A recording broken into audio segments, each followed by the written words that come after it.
एक लड़की जमीन पर पड़ी हुई थी और रोते हुए बोल रही थी, डैड मैंने कुछ भी नहीं किया है।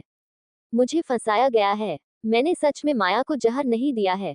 उसकी बात सुनकर सामने चेयर पर बैठे हुए उसके डैड ने एक नोटबुक उसके मुंह पर दे मारी और गुस्से से कहा, नोहा, तुम्हें शर्म नहीं आती कि तुम अभी भी झूठ बोल रही हो? अगर तुमने माया को जहर नहीं दिया तो जहर के नोट्स तुम्हारे रूम में क्या कर रहे थे और तुम्हारे विला में काफी सारे जहर के पौधे क्या कर रहे हैं? तुम्हारी सारी मेड ने खुद कहा है कि तुमने ही माया की ड्रिंक में जहर मिलाया था, लेकिन तुम अभी भी अपनी बात से मुकर रही हो। साथ ही जिन मैथ्स को जहर देते हुए पकड़ा गया है वो भी तुम्हारी ही मेड है और तुम अभी भी इस सब से मुकर रही हो। गुस्से में उनके सांस ऊपर नीचे होने लगे। तो उसके पास बैठी माया ने उनसे प्यार से कहा, डैड गुस्सा मत कीजिए, नहीं तो आपका ब्लड प्रेशर हाई हो जाएगा। डॉक्टर ने आपको आराम करने के लिए कहा है और रही नोहा की बात तो आपको पता है ही ना। जब उसको गुस्सा आता है तो वो कुछ भी कर देती है। पर हमें उसे पुलिस के हवाले नहीं करना चाहिए, वरना उसकी पूरी लाइफ बर्बाद हो जाएगी। माया की प्यार भरी बात नोहा के दिल पर छुरियां चला रही थी। वह चिल्लाकर बोली, तुम चुप रहो। तुम्हें बीच में बोलने के लिए किसने कहा है? वो मेरे डैड है, तुम्हारे नहीं। मत भूलो कि तुम उनकी असली बेटी नहीं हो। मैं उनकी असली बेटी हूँ। इसलिए तुम बीच में मत बोला। नोहा की बात सुनकर उसी का भाई कपिल उस पर चिल्लाया, तुम चुप रहो। तुम्हें शर्म नहीं आती क्या? माया तुम्हारा ही भला चाहती है और तुम हमेशा उससे ही जलती आ रही हो। बचपन से तुम यही करती आ रही हो। इसी जलन में तुमने उसे मारने की भी कोशिश की। कपिल को बोलता देख माया ने उससे कहा, भाई आप नोहा को कुछ मत कहो, इसमें उसकी कोई गलती नहीं है।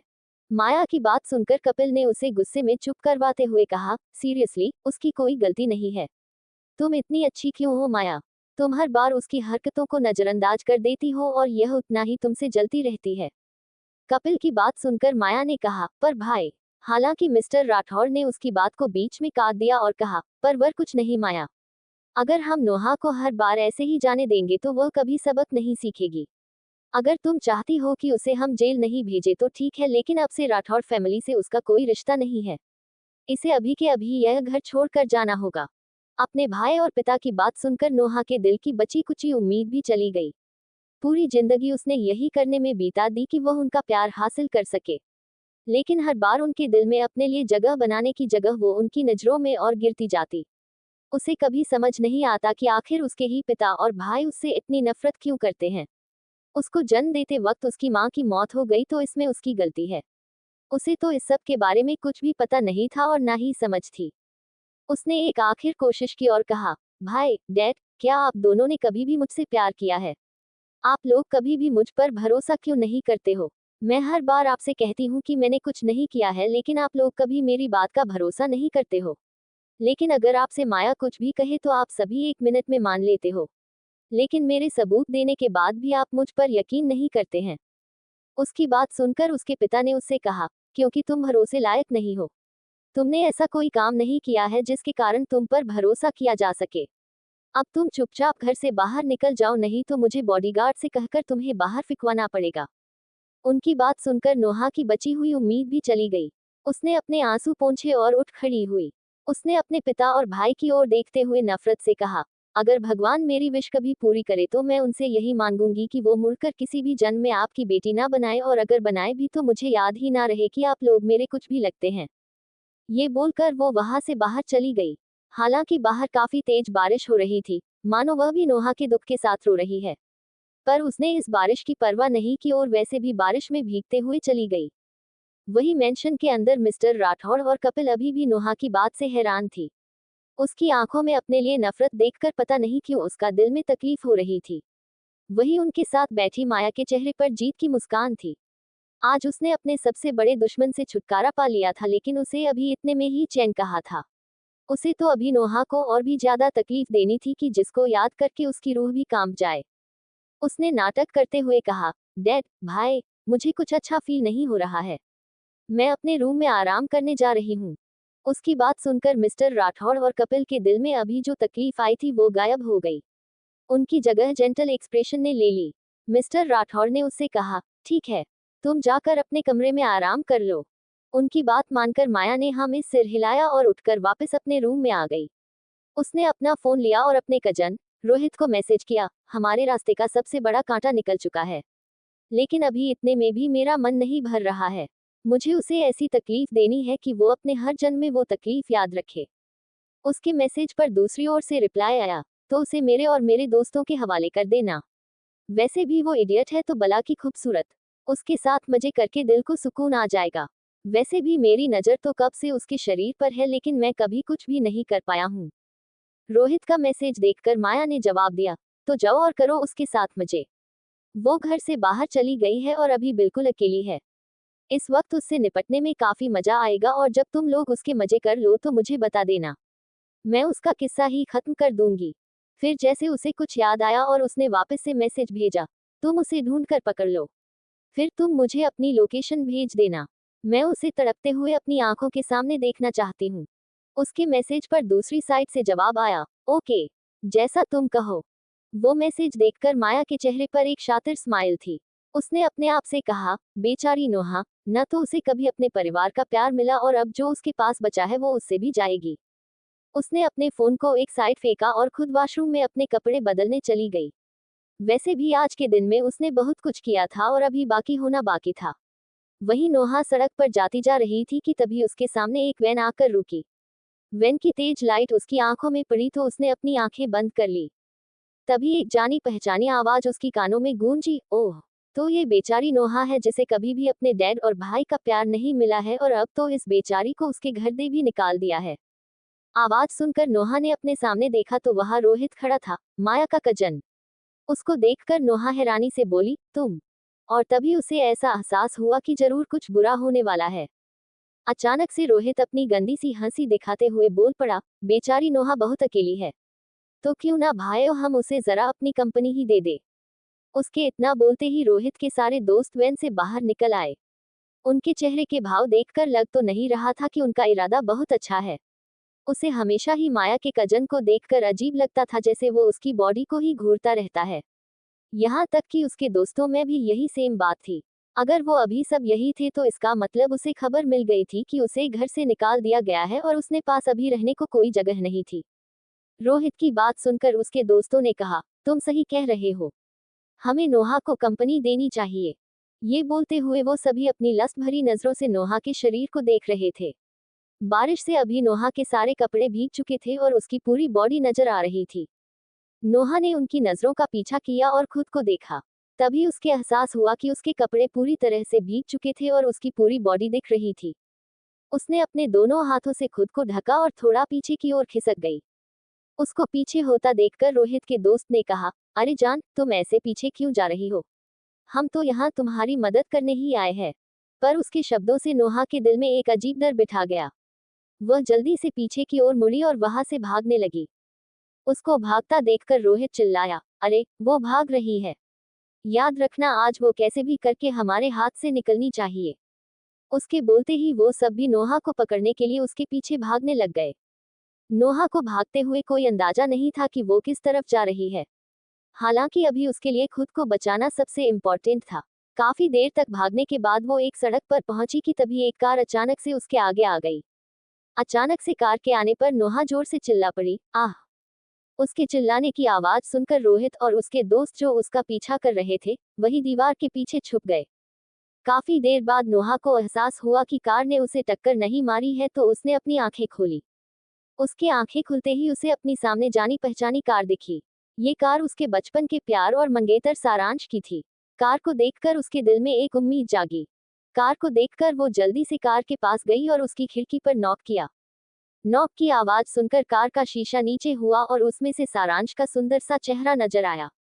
सारांश को देखते हुए नोहा ने उससे कहा, सारांश, वो माया का कजन और उसके दोस्त मेरे साथ गलत करने की कोशिश कर रहे हैं। हालांकि उसकी बात पूरी होने से पहले सारांश ने उसे डांटते हुए कहा, तुम्हें हमेशा माया और उसके कजन पर गलत इल्जाम लगाने के अलावा कोई काम नहीं है क्या? जब देखो तुम माया पर झूठा इल्जाम लगाती रहती हो, और अब तुम्हारा दिल नहीं भरा तो तुम उसके कजन पर इल्जाम लगा रही हो। सारांश की बात सुनकर नोहा के दिल में जो उम्मीद जागी थी वो धराशायी हो गई। उसने उसे समझाने की कोशिश करते हुए कहा, सारांश, मैं झूठ नहीं बोल रही हूँ। प्लीज तुम मेरी बात का यकीन तो करो। पर सारांश ने उसकी कोई बात नहीं सुनी और कहा, अच्छा, अगर वो तुम्हारे साथ गलत करने को कोशिश कर रहे हैं तो वो इस वक्त कहाँ है? मुझे तो वो यहाँ कहीं नहीं दिख रहे हैं। उसके सवाल पर नोहा ने कहा, वो अभी मेरा ही पीछा कर रहे थे। तुम प्लीज मेरा यकीन तो करो ना। नोहा की बात सुनकर सारांश ने कहा, अगर तुम माया को जहर दे सकती हो तो तुम उसके कजन पर झूठा इल्जाम भी लगा सकती हो। ये कहते हुए उसने उसकी बॉडी पर एक नजर डाली और कहा, वैसे भी जैसी अभी तुम्हारी हालत है जरूर तुम ही उनके पास गई होगी। सारांश की बात सुनकर नोहा का दिल बुरी तरह टूट गया। ना चाहते हुए उसकी आंख से आंसू बह निकले। उसने सारांश से सवाल किया, सारांश तुम मुझे बचपन से जानते हो, तुमने ये भी कैसे सोच लिया कि इस बारे में मैं कोई भी झूठ बोलूंगी? एक लड़की के लिए उसकी इज्जत ही सब कुछ होती है। तुमने ये कैसे मान लिया कि मैं इस मामले के कोई झूठ बोल रही हूँ? नोहा की बात सुनकर सारांश ने उसकी आंखों में देखा और उसकी आंख से बहते आंसू देखकर ना जाने क्यों उसके दिल में भी दर्द हो रहा था। पर तभी उसका फोन बजने लगा। फोन की आवाज सुनकर उसकी आंखों में जो भाव आए थे वो वापस से गायब हो गए। उसने नोहा को जवाब दिया, तुम भरोसा करने लायक ही नहीं हो। फिर उसने ड्राइवर से कहा, अब क्या पूरी रात यही रास्ते पर कार रोककर खड़े रहना है? चलो अब यहाँ से। उसकी बात सुनकर ड्राइवर ने जल्दी से कार स्टार्ट की और वहां से चल दिया। हालांकि नोहा जहां खड़ी थी वही की वही जम गई। सारांश के मुंह से निकले 3 शब्दों में उसके दिल को चीर कर रख दिया था। उसके डैड और भाई को तो उस पर यकीन नहीं था। इसके साथ ही जिसके साथ उसने अपना ज्यादा बचपन गुजारा था, उसे भी उस पर भरोसा नहीं था। उसने ऐसा क्या गुनाह कर दिया जो सभी उससे इतनी नफरत करते थे? आखिर कोई भी उस पर भरोसा करने को क्यों तैयार नहीं था? क्या वो सच में इतनी बुरी थी? तभी उसके पीछे से रोहित की आवाज आई, बेचारी नोहा, कोई उस पर भरोसा करने को तैयार ही नहीं है। लेकिन तुम फर्क मत करो, कोई तुम पर भरोसा नहीं कर रहा है तो क्या, मैं हूं ना, मैं तुम पर करूंगा भरोसा। उसकी बात सुनकर नोहा दूसरी साइड को भागने लगी। हालांकि वो भागती उससे पहले ही रोहित के दोस्तों ने उसे पकड़ लिया। उनकी पकड़ में आने के बाद नोहा ने उनसे छूटने की कोशिश करते हुए कहा, छोड़ो मुझे, जाने दो, मैंने तुम्हारा क्या बिगाड़ा है, प्लीज मुझे जाने दो। उसकी बात सुनकर रोहित अपनी बुरी हंसते हुए कहा, ऐसे कैसे जाने दे, हम तुम्हें, इतनी मुश्किल से तो तुम अभी हमारे हाथ आए हो, कम से कम हमें पहले कुछ मजे तो करने दो, उसके बाद हम तुम्हें छोड़ देंगे सीधा भगवान के पास, फिर तुम्हें कोई तकलीफ नहीं होगी। रोहित की बात सुनकर नोहा ने उससे रोते हुए पूछा, लेकिन मैंने तुम्हारा क्या बिगाड़ा है जो तुम मेरे साथ इतना बुरा कर रहे हो? नोहा के सवाल पर रोहित ने हंसते हुए कहा, वैसे तो तुम्हें ये बताना तो नहीं चाहिए लेकिन अब तुम तो मरने ही वाली हो तो तुम्हें बताकर भी कोई नुकसान नहीं है। रोहित ने नोहा से आगे कहा, माया और मेरी नजर कब से तुम्हारे परिवार की प्रॉपर्टी पर थी। बचपन में तुम एक अनाथ आश्रम में तुम सभी बच्चों को कुछ सामान गिफ्ट करने आई थी। मैं और माया अभी उसी आश्रम में थे और तभी से हमारी नजर तुम पर पड़ी। हमने सोचा क्यों ना हम तुम्हारे भोलेपन का फायदा उठाकर तुमसे कुछ पैसे ही निकलवा ले। लेकिन वह नहीं हो पाया क्योंकि तुम जल्दी से वापस चली गई और हमारे सारे मंसूबे धरे के धरे रह गए। दिन ब दिन हमारा उस अनाथ आश्रम में रहना मुश्किल हो गया क्योंकि हमें ऐशो आराम की जिंदगी जीनी थी, ऐसे भिखारियों वाली नहीं। लेकिन ये कोई संयोग था या फिर खुदा के हमारी ख्वाहिश पूरी करने का इरादा कि माया की शक्ल तुम्हारी माँ से मिलती जुलती है। एक दिन तुम्हारे डैड उस अनाथ आश्रम आए और उनकी नजर माया पर पड़ी। उनको माया की शक्ल में अपनी मरी हुई पत्नी की याद आती थी, इसलिए वो ज्यादा से ज्यादा माया के साथ अपना टाइम बिताते थे। उनकी इसी बात का फायदा उठाकर माया ने उन्हें उसे अडॉप्ट करने के लिए जैसे तैसे राजी कर लिया। ये बोलने के बाद उसने एक बार नोहा की ओर देखा और आगे बताया, खुद के साथ साथ उसने मुझे भी अनाथ आश्रम से निकलवाने का रास्ता ढूंढ लिया। जब तुम्हारे डैड माया को लेकर तुम्हारे घर आए तो हमें तुम्हारे बारे में सब कुछ पता चला। बस उसके बाद से हमने मिलकर तुम्हें खुद के डैड और भाई की नजर में गिराना शुरू कर दिया। पहले तो वो तुमसे नाराज रहते थे लेकिन तुम्हारी बेवकूफी की वजह से वह अब तुमसे नफरत करने लगे हैं। तुम बहुत बेवकूफ हो जो हमारे जाल में आसानी से फंस गई और अब तुम्हारे डैड और भाई के अलावा तुम्हारे बचपन का प्यार और तुम्हारा मंगेतर भी तुमसे नफरत करता है। उन तीनों में से कोई भी तुम्हारी शक्ल भी नहीं देखना चाहता है। तभी तो तुम्हारे हमेशा सबूत देने पर भी उन्होंने कभी तुम्हारी बातों पर भरोसा नहीं किया। अब तो हमने उनके मन में यह बात भी बिठा दी है कि तुम उनकी असली बेटी नहीं हो बल्कि माया ही उनकी असली बेटी है और तुमने धोखे से उनकी बेटी की जगह ले ली है। इसलिए तुम चाहे जो कुछ भी कर लो वो कभी भी तुम्हारी बात पर यकीन नहीं करेंगे। ये कहकर वो पागलों की तरह हंसने लगा। फिर उसने अपने दोस्तों की ओर देखते हुए कहा, चलो अब इसे वैन में डाल दो और यहाँ से ले चलो। अगर फिर से कोई और यहाँ आ गया तो बड़ी मुश्किल हो जाएगी। उसकी बात सुनकर रोहित के दोस्तों ने नोहा को वैन में डाला और वहां से चले गए। तारांकन, वही मिस्टर राठौड़ अपने स्टडी रूम में बैठे थे कि तभी अचानक से कोई उनके रूम में आया। आवाज सुनकर मिस्टर राठौर ने उनकी ओर देखा और कहा, अरे रघु आओ तुम। ऐसे अचानक कैसे आना हुआ? हालांकि उनकी बात सुनकर रघु ने उनसे गुस्से से कहा, मैं ये क्या सुन रहा हूँ, तुमने नोहा को घर से निकाल दिया है। रघु की बात सुनकर मिस्टर राठौर ने गुस्से से कहा, उस लड़की का नाम भी मत लो मेरे सामने। उनकी बात सुनकर रघु ने गुस्से से कहा, तुम अपने गुस्से में इतने पागल क्यों हो गए हो? तुम यह मत भूलो कि जिस लड़की की तुम बात कर रहे हो वह तुम्हारी अपनी बेटी है। तुम उसे क्यों इतनी सजा दे रहे हो? उनकी बात सुनकर मिस्टर राठौर ने कहा, नहीं है वो मेरी बेटी।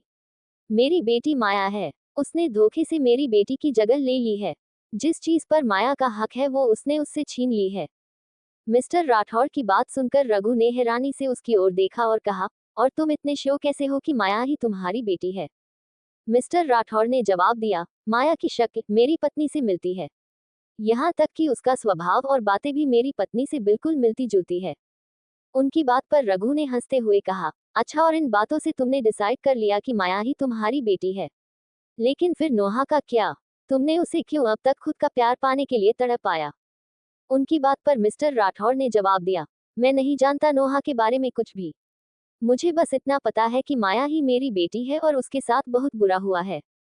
उनकी बात सुनकर रघु ने गुस्से से जवाब दिया, ठीक है, तो बस याद रखना कि तुम अपने इस फैसले पर कभी पछताना मत।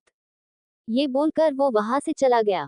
रघु की बात सुनकर मिस्टर राठौर पीछे से जोर से चिल्लाए, मैं कभी भी मेरे फैसले पर नहीं पछताऊंगा। पर उन्हें अपने दिल में दर्द फील हो रहा था कि जैसे कुछ बहुत बुरा हुआ है और वो अपनी इस फीलिंग को समझ ही नहीं पा रहे थे। तारांकन, वही रोहित नोहा को लेकर घने जंगल में ले आए थे और साथ ही कियारा को वहां आने के लिए मैसेज कर दिया था। नोहा ने रोहित और उसके दोस्तों से छूटने की कोशिश की तो रोहित ने उसके गाल पर एक जोरदार थप्पड़ जड़ दिया और गुस्से से बोला, कब से भागने की कोशिश कर रही है? तू चाहे कितना मर्जी चिल्ला ले लेकिन यहाँ कोई भी तेरी चीख पुकार नहीं सुनने वाला है। ये कहकर उसने नोहा को नीचे को धक्का दे दिया और उसके दोस्तों ने उसे कसकर पकड़ लिया ताकि वो इस बार बचकर कहीं ना भाग पाए। नोहा रोते हुए बोली, प्लीज मुझे जाने दो, मुझे छोड़ दो, मैं किसी को कुछ भी नहीं बताऊंगी, पर तुम मुझे जाने दो। रो रो कर उसकी आंखें सूज गई थी और नाक लाल हो गई थी। उसको रोता देखकर रोहित को और ज्यादा मजा आ रहा था। उसने उससे कहा, नोहा, बस तुम थोड़ी देर वेट कर लो, फिर तुम अपनी सारी तकलीफों से मुक्ति पा लोगी। ये कहने के बाद वो नोहा के करीब आने लगा। तभी नोहा ने अपने मन में सोचा, मैं मर जाऊंगी लेकिन इन्हें अपने साथ बुरा कभी नहीं करने दूंगी। ये सोचने के बाद उस वक्त ना जाने उसमें से हिम्मत आ गई और उसने रोहित के दोस्तों को अपने दांतों से काटना शुरू कर दिया। उसके अचानक से काटने पर रोहित के दोस्तों की पकड़ ना चाहते हुए भी नोहा से पकड़ छूट गई। इसी बात का फायदा उठाकर नोहा ने जमीन पर पड़ी मिट्टी को उठाया और उन सभी की आंखों में डाल दी। अचानक से आंख में मिट्टी डलने पर रोहित और उसके दोस्त चिल्लाए, आह, और जल्दी जल्दी अपनी आंखों में पड़ी मिट्टी को साफ करना शुरू कर दिया। रोहित जल्दी से बोला, अरे जल्दी करो और देखो कि वो चूहिया यहाँ से भाग ना जाए। उसकी बात मानकर सभी ने अपनी आंख में डली मिट्टी साफ की और ईवा को ढूंढना शुरू किया। तभी उनमें से एक की नजर भागती हुई नोहा पर पड़ी और वो चिल्लाया, वो रही, वो भागने को कोशिश कर रही है। उनकी आवाज सुनकर नोहा जो भाग रही थी, उसने अपनी स्पीड तेज कर दी। हालांकि वह काफी देर से भाग रही थी इसलिए अब उसकी टांगें जवाब दे चुकी थी। भागते भागते वो थोड़ी दूर ही पहुंची कि तभी उसके कदम अचानक से रुक गए क्योंकि उसके आगे अभी गहरी खाई थी। नोहा को रुकता देख रोहित ने उससे कहा, अब तुम भागकर कहाँ जाओगी? तभी एक गोली चलने की आवाज आई और नोहा धम्म से जमीन पर गिर गई। गोली चलने की आवाज सुनकर रोहित और उसके दोस्त भी हैरान रह गए।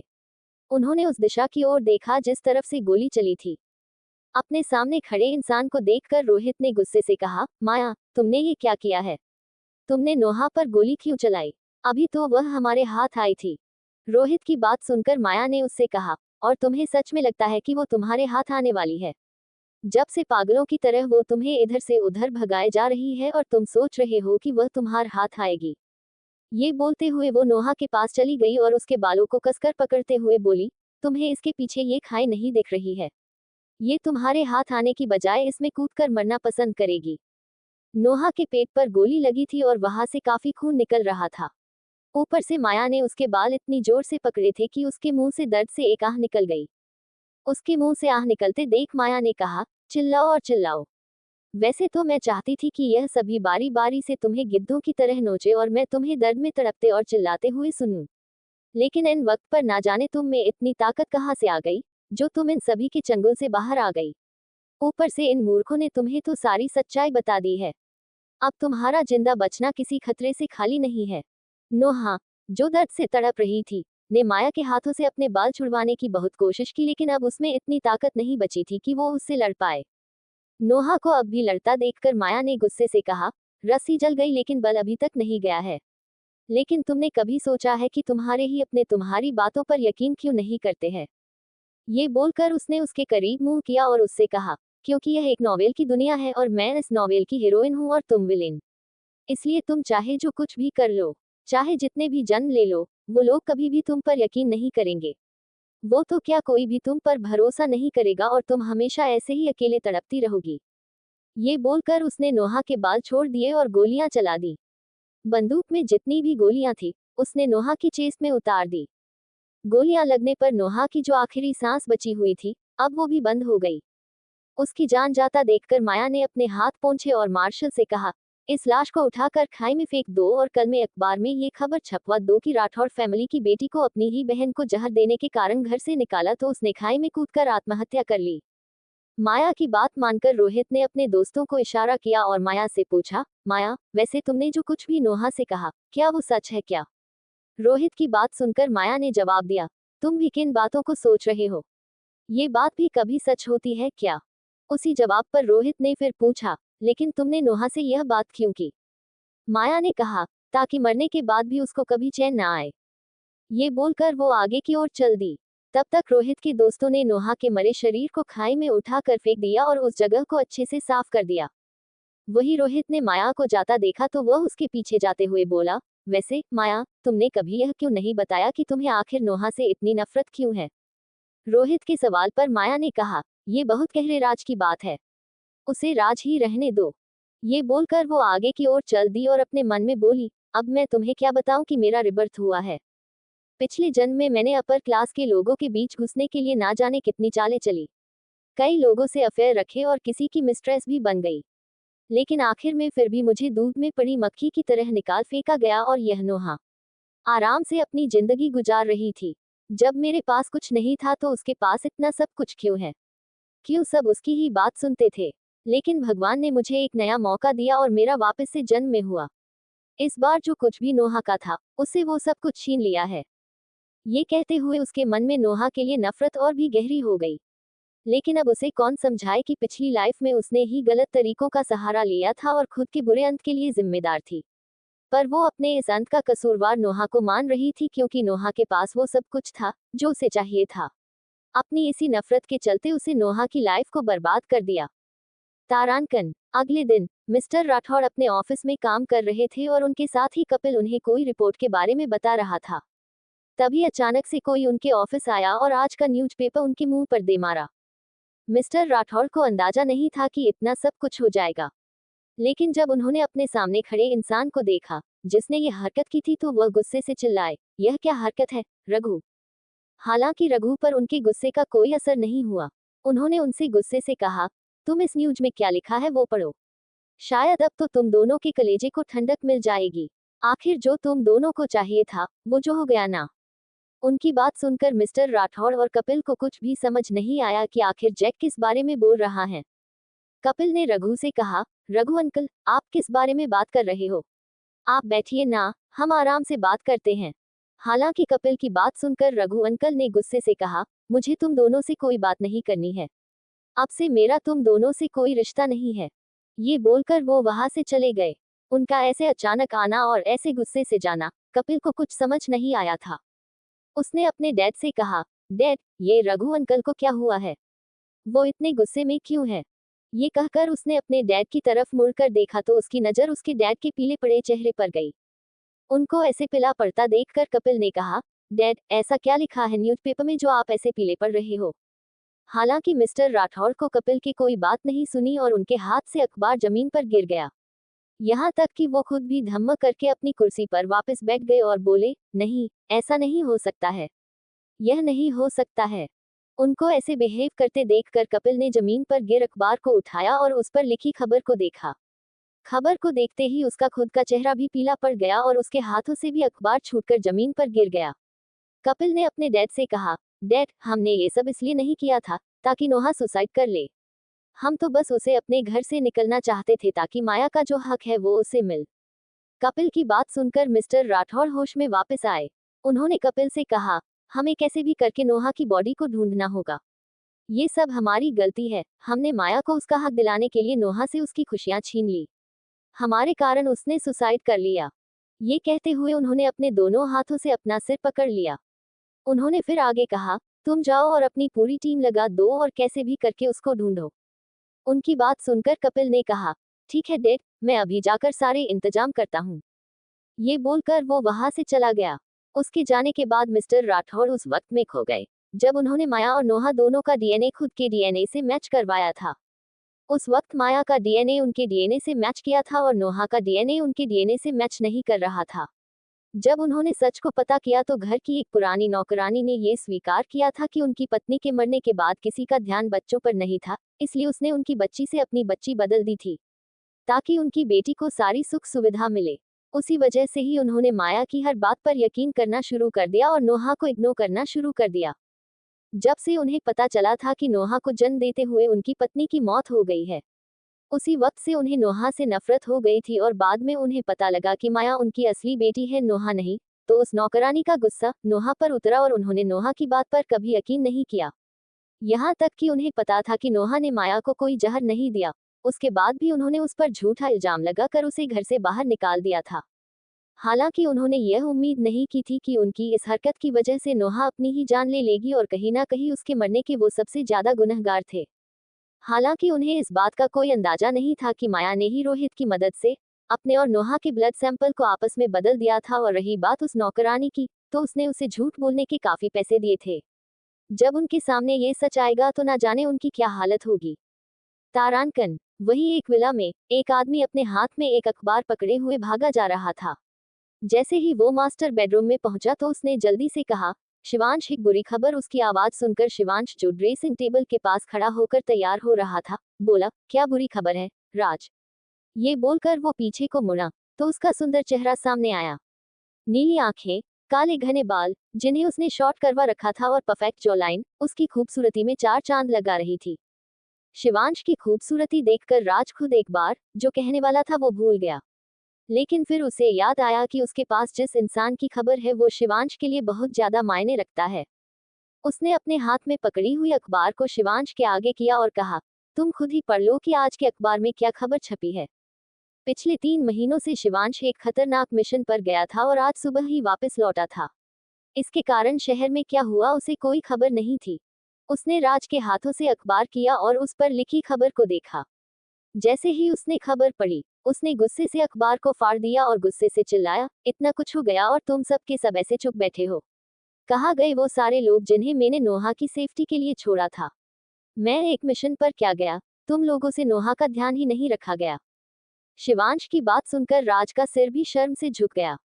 उसने कहा, हमने जिन लोगों को नोहा की सेफ्टी के लिए रखा हुआ था, कल किसी ने उन सभी को बेहोश कर दिया था, जिसकी वजह से वो लोग उसके पीछे नहीं जा सके। राज की बात सुनकर शिवांश ने कहा, अपने आदमियों को भेजो और नोहा के साथ अभी तक जो कुछ भी हुआ है उसके बारे में पता करो और साथ ही एक चॉपर रेडी करो, मैं खुद नोहा को उस खाई में ढूंढने जाऊंगा। शिवांश की बात सुनकर राज ने सिर हिलाया और वहां से चला गया। राज के जाने के बाद शिवांश को वह पल याद आया जब नोहा ने उसकी जान बचाई थी। जब वो छोटा था तो उसके डैड एक किलर थे। चारों तरफ पुलिस उन्हें ढूंढ रही थी, इसलिए उन्होंने राठौड़ फैमिली के मेंशन के एक पुराने हिस्से, जिस हिस्से में एक काफी बड़ा जंगल था, में ही छुपकर रहना शुरू कर दिया। अगर वो अकेले होते तो वह कहीं भी रह लेते, लेकिन उस वक्त वो भी उनके साथ था और वो अपने साथ साथ उसकी जान जोखिम में डालना नहीं चाहते थे। एक दिन वो गलती से पकड़े गए तो खुद को बचाने के लिए उन्होंने राठौड़ फैमिली की गोद ली बेटी को अपने कब्जे में ले लिया।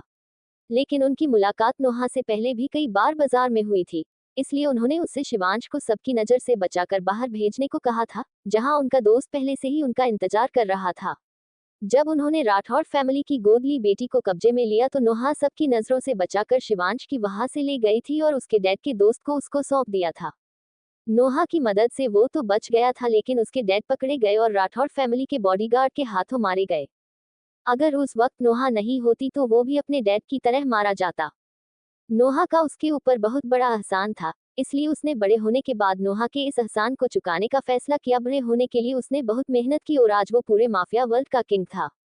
राज की मदद से 3 महीने पहले उसे नोहा की फोटो मिली थी। नोहा की फोटो देखते ही वो उस पर अपना दिल हार बैठा था। लेकिन उसी वक्त उसे एक इमरजेंसी मिशन आ गया और उसे शहर छोड़कर जाना पड़ा। उसने डिसाइड किया था कि वो मिशन से वापस आकर नोहा को अपनी पत्नी बनाएगा और उसकी सेफ्टी के लिए उसने कुछ लोगों को पीछे छोड़ा था। उसे नहीं पता था कि वापस आने पर उसके हाथ नोहा की मौत की खबर लगेगी। ये सब सोचते हुए उसने खुद से सवाल किया, लेकिन नोहा ने सुसाइड किया ही क्यों? वो भी अपने परिवार से इतनी दूर जाकर एक खाई में। ये सवाल आते ही वह बोला, ये सब ऊपर से जितना सिंपल दिख रहा है, उतना सिंपल है नहीं। मुझे जल्द से जल्द इस मामले की तह तक जाना होगा। ये सोचने के बाद वो अपने रूम से बाहर निकल गया। उसके बाहर आते ही बटलर ने उससे कहा, बॉस चॉपर तैयार है। बटलर की बात सुनकर शिवांश ने हाँ में सिर हिलाया और बाहर की ओर चला गया। चॉपर खड़ा था। वो उस चॉपर में बैठ गया और उसके बैठते ही उस चॉपर ने उस खाई की और उड़ान भरी जहां नोहा ने सुसाइड किया था। ऐसी स्टोरी सुनाने के लिए सब्सक्राइब करें यूकेएस चैनल को।